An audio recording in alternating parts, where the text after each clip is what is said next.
कमाल अहमद अंसारी, तनवीर अहमद अंसारी, मोहम्मद फैजल शेख, एहतिशाम सिद्दीकी, मोहम्मद साजिद रफ़ी, शेख आलम शेख, मोहम्मद साजिद अंसारी, मुजम्मिल शेख, सोहेल अहमद शेख, जमीर अहमद शेख, नाविद हुसैन खान और आफिस खान, ये वो 12 नाम हैं जो 2006 में मुंबई लोकल ट्रेनों में हुए दम धमाकों में दोषी माने गए थे। लेकिन अब 19 साल की लंबी कानूनी लड़ाई के बाद बॉम्बे हाई कोर्ट ने इन सभी आरोपियों को बाइज्जत बरी कर दिया है। अदालत का कहना है कि प्रोसिक्यूशन इन लोगों के खिलाफ पर्याप्त और ठोस सबूत पेश करने में पूरी तरह से नाकाम रहा। यह फैसला उस केस में आया है जिसमें 189 बेगुनाहों की जान चली गई थी और सैकड़ों जिंदगियां हमेशा के लिए बदल गई थी। Mumbai local train blast case देश की उस सबसे बड़ी और दर्दनाक आतंकी घटनाओं में से एक है जिसने सैकड़ों परिवारों को हमेशा के लिए तोड़ दिया था। अब 19 साल बाद जब मुंबई हाई कोर्ट ने सबूतों की कमी के आधार पर सभी 12 आरोपियों को बरी कर दिया है तो कई सवाल फिर से जिंदा हो गए हैं। साल 2006 में मुंबई लोकल ट्रेन में हुए 7 बम धमाकों में लोगों की यादें आज भी ताजा हैं। वो शाम जब हर कुछ मिनट बाद एक के बाद एक ब्लास्ट हुआ और पूरे शहर में अफरा तफरी मच गई। इस दर्दनाक हादसे में 189 लोगों की जान गंवाई और 800 से ज्यादा लोग गंभीर रूप से घायल हुए। अब करीब 19 साल बाद बॉम्बे हाई कोर्ट ने इस केस में एक चौंकाने वाला फैसला सुनाया। कोर्ट ने सभी 12 आरोपियों को बरी कर दिया है। कोर्ट का कहना है कि जिन लोगों को आरोपी बनाया गया था उनके खिलाफ आरोप साबित करने के लिए पर्याप्त और पुख्ता सबूत पेश नहीं किए जा सके, यानी कि सरकारी वकील ये साबित नहीं कर पाए कि जिन लोगों को गिरफ्तार किया गया था उन्होंने ही ये ब्लास्ट किए थे। कोर्ट ने कहा कि उनके खिलाफ दिए गए बयान भी भरोसेमंद नहीं लगते थे। कुछ सबूतों की हैंडलिंग में गड़बड़ी पाई गई और बमों में इस्तेमाल हुए मटेरियल से जुड़ी जानकारियां भी ठीक ढंग से रिकॉर्ड में नहीं लाई जा सकी।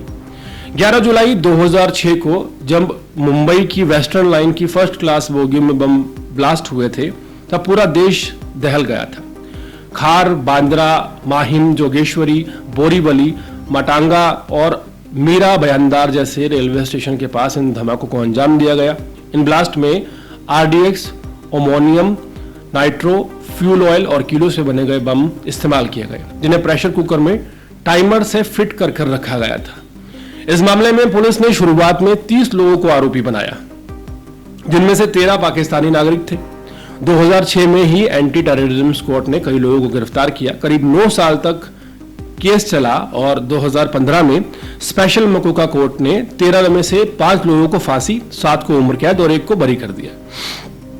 इसके बाद 2016 में आरोपियों ने बॉम्बे हाई कोर्ट से अपील की। सुनवाई लंबी चली और आखिरकार 2025 में कोर्ट ने फैसला सुनाते हुए 12 आरोपियों को बरी कर दिया। कोर्ट ने कहा कि जबरन इकबालिया बयान लेना, सबूतों को ठीक से जांच ना होना और विस्फोटों की सही जानकारी रिकॉर्ड पर ना होना इस केस को काफी ज्यादा कमजोर बनाता है। पुलिस की जांच में उस वक्त लश्कर-ए-तौयबा के आतंकी आजम चीमा का नाम सामने आया था जिसने पाकिस्तान के बहावलपुर में साजिश रची थी जहां पर सिमी और लश्कर के लोगों को ट्रेनिंग दी गई थी ताकि भारत पर हमला किया जा सके। लेकिन अब इतने सालों बाद जब कोर्ट ने सभी आरोपियों को बरी कर दिया है तो सवाल ये उठ रहा है कि सच में गलत लोग पकड़े गए थे या फिर जांच में कहीं ना कहीं बहुत बड़ी चूक हो गई थी।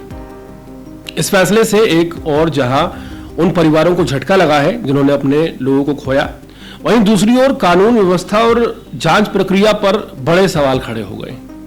आखिर इतने बड़े केस में अगर आरोपी बरी हो सकते हैं तो न्याय कब और कैसे मिलेगा?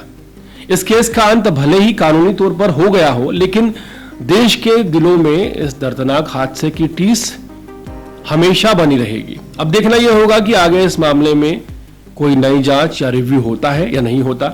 लेकिन इतना तय है कि 11 जुलाई 2006 की वो शाम कभी भुलाई नहीं जा सकती। Mumbai local train blast case देश की उस सबसे बड़ी और दर्दनाक आतंकी घटनाओं में से एक है जिसने सैकड़ों परिवारों को हमेशा के लिए तोड़ दिया।